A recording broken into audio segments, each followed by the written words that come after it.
Hey everyone, Michael here.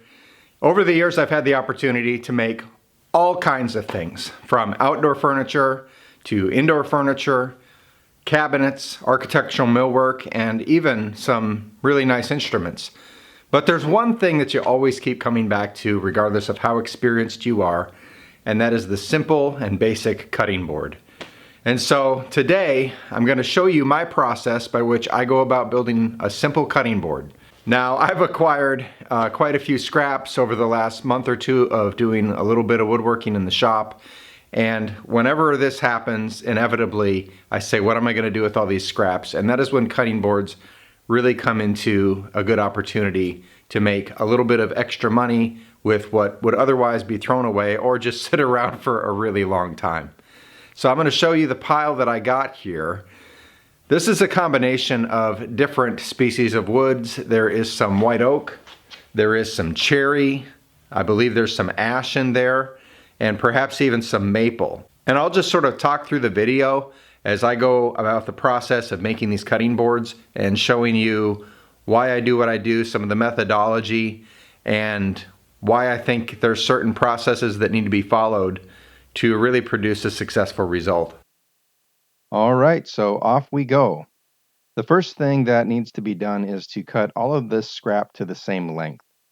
Now, I have a couple different lengths of scrap, so they're going to be getting cut to 14 inches and 26 inches. The finished cutting boards are going to be 12 inches, so that gives me some room to work with. The next thing that I want to do is head over to the joiner. Now, it's important that I get one good flat face and one good straight edge. And you'll see why as the process moves along, why that's the case. But for right now, it's just a lot of work going through the joiner. And then, of course, if you're going to join one face, you want to make sure that you get the other side planed down as well. Now, I'm not so concerned with these all being exactly the same thickness. I want them all to be as thick as they possibly can be with the scrap I have, so that I'm not putting all of my money into the shavings bin. And so you'll see the planer moving up and down here quite a bit. And that's just me getting different thicknesses. So now we're back to the table saw here, and I'm cutting all of my strips at 1 1/8 of an inch thick. And this is the desired thickness in the rough from my cutting boards. I'm trying to aim for a finished thickness of somewhere around 1 inch or even a little bit under is okay. Doesn't have to be perfect, but at 1 1/8 of an inch, I found that's a really good thickness for a cutting board. And here we are, all of the pieces are cut up and stacked and organized, ready to go to the gluing setup. These are the three things now that you're going to want to use in order to glue together your cutting board. The first one you can see right here is Titebond 3. Now you don't really want to use Titebond 1 or 2, reasons being Titebond 1 is not waterproof. Titebond 2 has good water resistance, but it wiggles a little too much and the glue is a little too soft, even in its final set, to allow for a cutting board operation. Titebond 3, it dries nice and hard, and it is an exterior glue. It is waterproof, and so you'll want to use something like Titebond 3 or similar for your cutting boards. You can see I have my tray right here, and I have a roller. So what I do with these rollers is I buy these in the longer, I think the 9-inch version, and then I just cut them in half on my chop saw and use my short roller to roll out the glue onto the boards. The rest of this is pretty self-explanatory, so the video will show you how I go about doing this and gluing them up. And as always, the more clamps the better, but if you can get away with less clamps, that leaves you more clamps to glue more boards. So I'm going to start with 3 clamps, and if I need 4, I'll go up to 4. And we're just going to start getting this done. As I said before, this is kind of self-explanatory. You just need to lay out everything and get it prepped so that you can make your life as simple and as smooth as possible. When you start messing with glue, of course, it can get quite messy if you're not good and organized. And that's one of the reasons that I use a roller as often as I can when doing glue ups. And I often get asked the question, how much glue is enough glue, and how do you know when you've done it right? Now, this is completely subjective, of course, but I found that if you have a semi-transparent look In other words, you can still see the wood through the glue, but almost like you can't quite see the wood through the glue, is kind of a good starting point. And of course, when you go ahead and clamp everything together, if you're profusely leaking glue, you know you have too much. And likewise, if you don't have any glue coming out of your joint at all when you clamp it together, then you know that there's just not enough glue in there. And so, as you can see, I'm trying to be clean, I'm trying to be neat as I go about doing this. Once these are glued, we're going to head over to the clamps, and it will be a simple process of getting them together. Now, when clamping, there's one thing that you should probably know about, and it's a technique that I learned quite a while ago, and that is that time is actually your friend when it comes to clamping. Glue, when it's wet, is very, very slick, so you don't want to put full pressure right away because your parts can move around on you. And so what I do is kind of give it half pressure to start with, and then I will start lining up all of my pieces, hammering them down if I have to make sure they're as flat as possible. And then once I've got everything how I want it, then I will apply full pressure. In the meantime, the glue is starting to seep into the pores of the wood, it's starting to tack up a little bit, and then when you apply final pressure, all of your wood is not going to move around on you. So one of the most important things I can tell you, don't use full force right away.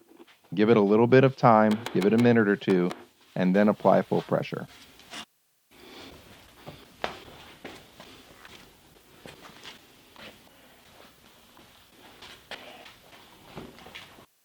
I usually allow for a full 24 hours for the glue to dry before I go ahead and do any joining or planing. But now that it is dry, we got to do that step. So there's the joining process. And then the next thing that we're going to do, of course, after we get all of these boards jointed, is we're going to have to head over to the planer and get them all the same thickness. Now, thankfully, because my glue ups were good, I'm pretty much only have to do one pass on the joiner side. And then when I get to the planer, I only have to do one pass on the planer side. I did end up being pretty much exactly 1 inch, which was my aim to begin with. So I'm very happy about that. Now I'm going to be setting up my sander with a 120 grit belt. I find that 120 grit is very good for cutting boards. It's enough that it allows the oil to soak into the board later on. You don't want to go too high of a grit or else you'll have troubles later on trying to oil your cutting boards. And of course, this assures that everything is nice and dead flat and that your product is uniform, which is very important if you're trying to sell your items. As you can see, I'm back to the table saw here. And the ones that were cut to 26 inches, of course, I'm allowing an extra inch on either side to have some room for error in clamping and cutting and getting to final dimension. But the final size is a 9 by 12, so I'm cutting everything down to 12 inches, and then I'm going to rip it lengthwise to make sure that I'm 9 inches, so they will all be exactly the same when this work is accomplished. One of the things you have to decide on a cutting board is what kind of edge you want to put on. And I like something that you can easily get your fingers under to lift the cutting board, but also has a nice soft touch to it. And so my personal preference has just been to make a nice rounded edge. These are 1 inch boards, so I'm using a 1/2 inch round over bit to get the task done, and it works very well. In the past, when I needed to sand a rounded edge, I would just take the DA sander and go back and forth over the edge. But I've really learned to use these sanding mops on the lathe, and they produce such a fine result, and they really work pretty quickly. I'm using a 120 grit sanding mop to match what I was doing on my wide belt sander. And if you don't use sanding mops, I highly recommend you look into them. They're great. Now we're getting into the final steps.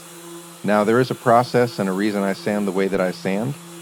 You want to go back and forth against the grain a little bit and then go with the grain.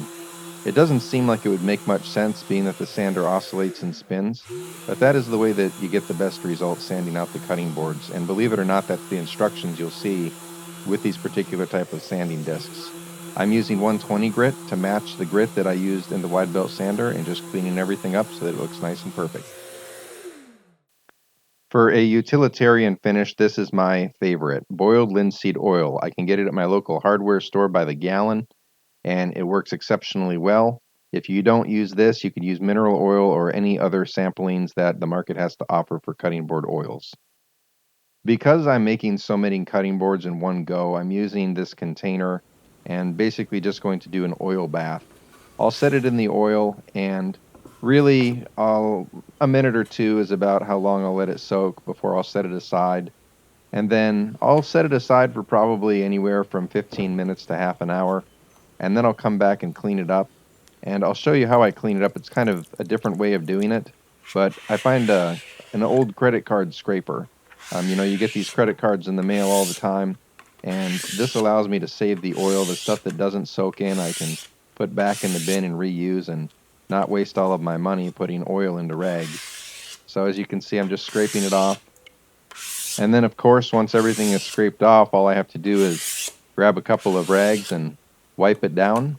And once it's wiped down, I set it aside. And, with linseed oil, I usually give it anywhere from a couple days to a week before I put it in a customer's hands to make sure that it hardens up good and is ready to use.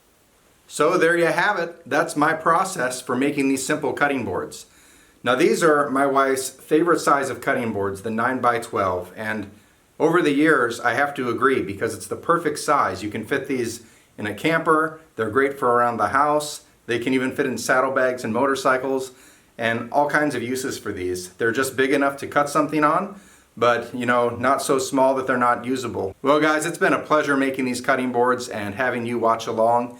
And if you're new to the channel, please go ahead and subscribe. It'd be a joy, a pleasure to have you on here. And until next time, God bless you all. Take care.